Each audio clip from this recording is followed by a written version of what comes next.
What mass of hydrogen is produced? So let's put a question mark on the hydrogen there.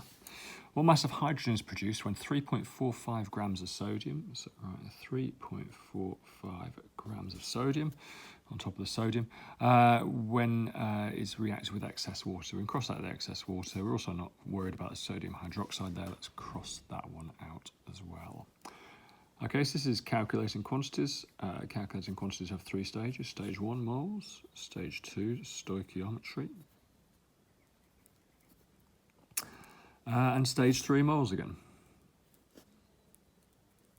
Okay, so we have got a mass of sodium here, and we need to calculate the moles of that sodium. So we're going to do moles equals mass over atomic mass. Atomic mass is, I abbreviate to AR there. Atomic mass of sodium in the question is 23, so that's going to be 23 as the atomic mass. The mass, we know it's a mass because it's got a unit after it, and we've written it on top of the sodium, 3.45. That will be stage 1.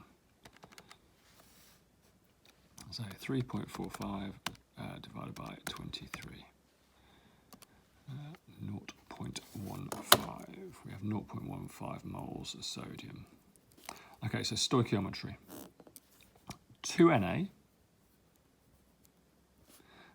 makes 1 hydrogen. There's no number before the hydrogen, so there's a 1 there. So for stoichiometry, how do we get from 2 to 1? Answer, 1 is less than 2, 1 is half of 2. So we're going to divide by 2. In this equation, 2 moles of sodium weigh 1 mole of hydrogen. So we get from 2 to 1 by dividing by 2. We don't start with 2 moles of hydrogen, sodium. We start with 0.15 moles of sodium. So whatever we had to do to get from 2 to 1, we have to do to that 0.15 in this case. Divide by 2. So 0.15 divided by 2 equals 0.075. 0.075 moles hydrogen. Okay, stage 3. The question asks us what mass of hydrogen. So we need to take this equation here and rearrange it and make mass the subject. Mass equals moles times mR, formula mass of hydrogen. We've got a formula H2, so we need a formula mass. Atomic mass of hydrogen is 1, and in hydrogen there is 2 hydrogen atoms, so the atomic mass of hydrogen is going to be 2. Multiplied by whatever the moles was, we worked out the moles there, 0.075 moles.